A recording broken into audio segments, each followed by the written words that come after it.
दोस्तों जैसे कि आप सबको मालूम है कि डीआरडीओ का जो जीटीआरई है यानी कि गैस टरबाइन रिसर्च एस्टेब्लिशमेंट, उनकी तरफ से एक बड़ा दावा किया गया है। दरअसल उनका ये दावा ड्राई कावेरी इंजन को लेकर किया गया है।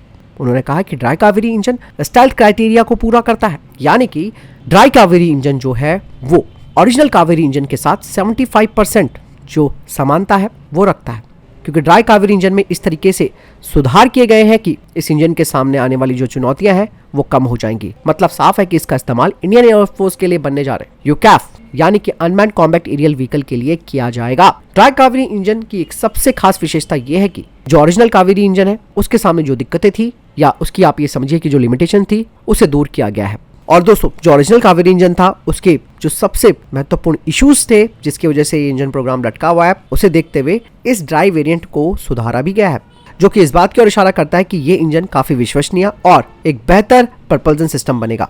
गैस टरबाइन रिसर्च एस्टेब्लिशमेंट ने कहा है कि इस इंजन का जब हमने टेस्ट किया तो हमें इसके बहुत ही जबरदस्त प्रदर्शन देखने को मिला है।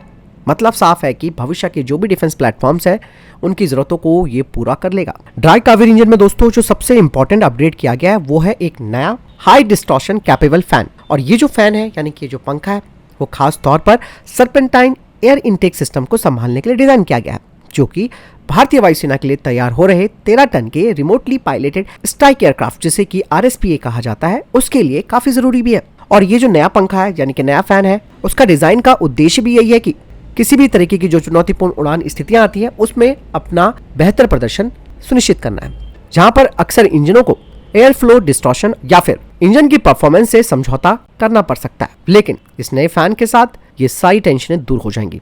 जैसे कि मैंने आपको बताया कि ड्राई कावेरी इंजन को इस 13 टन के RSPA प्रोग्राम के लिए तैयार किया जा रहा है और ये इंडियन एयरफोर्स का नेक्स्ट जनरेशन का अनमैन्ड कॉम्बैट एरियल व्हीकल होगा। और ये यूकैफ दोस्तों आगे चलकर एक स्ट्रैटेजिक बॉम्बर के रूप में भी तैयार हो जाएगा, यानी कि इसके जरिए भारत दुश्मनों के ठिकाने पर हाई प्रिसीजन यानी कि सटीकता के साथ हमला कर सकता है। और यहाँ पर एक बात और मैं आपको बता दूं, भले ही इसका इस्तेमाल हमारे इस RSPA यानी कि remotely piloted strike aircraft program के लिए किया जाएगा, लेकिन एक चीज और है यहाँ पर जो है स्वदेशी, यानी कि ये एक स्वदेशी प्रपल्सन सिस्टम है जिसके लिए हमें किसी दूसरे देश पर निर्भर रहना नहीं पड़ेगा, खास करके इंजनों को लेकर। यहाँ पर एक चीज और मैं आपको बता दूं कि 13 टन का जो RSPA है इसका डेवलपमेंट इस बात की ओर इशारा करता है कि भारत अपनी एयर कॉम्बैट क्षमताओं को और मजबूत करने वाला है, क्योंकि ये जो RSPA है वो ऑटोनोमस और रिमोटली पायलटेड सिस्टम होंगे। इनका इस्तेमाल करने से न केवल इंडियन एयरफोर्स की स्ट्राइक क्षमताएं बढ़ेंगी बल्कि जो हाई रिस्क वाले मिशंस हैं उनमें इंसानी पायलटों के जोखिम को भी कम किया जा सकता है। तो पूरी बात अगर हम लास्ट में कंक्लूड करते हैं तो जैसे जैसे ड्राई कावेरी इंजन का परीक्षण और इंटीग्रेशन किया जा रहा है वो भारत के स्वदेशी इंजन के क्षेत्र में एक बड़ा काम भी है। और इस 13 टन के RSPA में अगर ये पूरी तरीके से इंटीग्रेट हो जाता है तो फिर इंडियन एयरफोर्स की जो ऑपरेशनल रेडीनेस है वो काफी बढ़ जाएगी, क्योंकि इंजन पर निर्भरता किसी देश के साथ अगर आपकी रहती है तो फिर आपको आगे चुनौतियों का सामना करना पड़ सकता है। और ये जो इंजन है वो हमारे यूकैफ प्रोग्राम को नेक्स्ट लेवल पर तो ले ही जाएगा, जिसका इस्तेमाल फिर भारत भविष्य की टेक्नोलॉजीज में कर सकता है या फिर जो भी मिलिट्री प्लेटफॉर्म्स बनेंगे उनमें इस इंजन का इस्तेमाल किया जा सकता है। फिर ये भारत के advance unmanned system development program को भी एक बड़ी पावर देगा। और खास बात यह है कि ये ड्राई कावेरी इंजन जो है वो स्टेल्थ क्राइटेरिया को भी पूरा करता है।